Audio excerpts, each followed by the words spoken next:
Salut tout le monde et bienvenue pour une nouvelle vidéo où je vais vous raconter l'histoire originale de Civil War, créée et scénarisée par Mark Millar, publiée entre 2006 et 2007.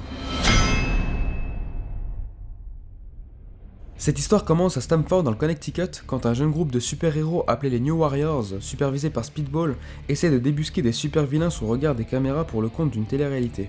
Mais le conflit dégénère et un vilain du nom de Nitro se fait exploser. Cette catastrophe fait plus de 600 morts dont 60 enfants d'une école qui a été prise dans l'explosion.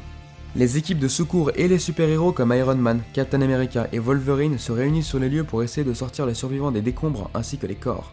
Certains d'entre eux commencèrent alors à s'inquiéter de ce qu'elle a engendré cette catastrophe. Philadelphie s'est fait bombarder, Hulk a dévasté Las Vegas et Wolverine a menacé le président. Et après tout ça, cette explosion causée par des personnes avec des super pouvoirs, le monde entier va les pointer du doigt et certains vont jusqu'à les agresser. À New York, la Torche a réussi à se faire agresser à l'entrée d'une boîte de nuit, et de son côté, Tony Stark s'est fait cracher dessus après les funérailles des victimes par Miriam Sharp, une mère ayant perdu son enfant dans la tragédie. Elle lui dit que tout était de sa faute car il finançait les Vengeurs et qu'il soutenait les jeunes super-héros. Suite à tout cela, le gouvernement américain avec le soutien du SHIELD a fait alors promulguer par le Congrès une loi spéciale. La loi de recensement des super-humains. Cette loi obligera tout super-humain à se faire recenser, à révéler son identité secrète aux autorités, puis à suivre une formation appropriée pour enfin travailler aux ordres du gouvernement, sinon ils seront considérés comme des hors-la-loi et donc d'être poursuivis.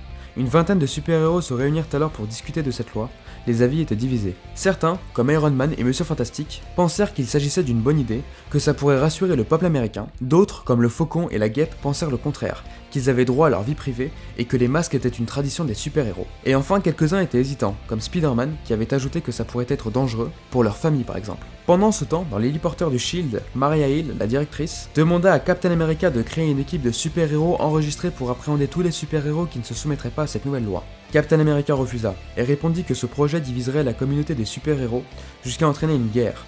La commandante Hill essaya de l'arrêter, mais Captain réussit à s'échapper de l'héliporteur. C'est alors à Tony Stark qu'est revenue la responsabilité de créer une équipe de super-héros pour faire respecter la nouvelle loi.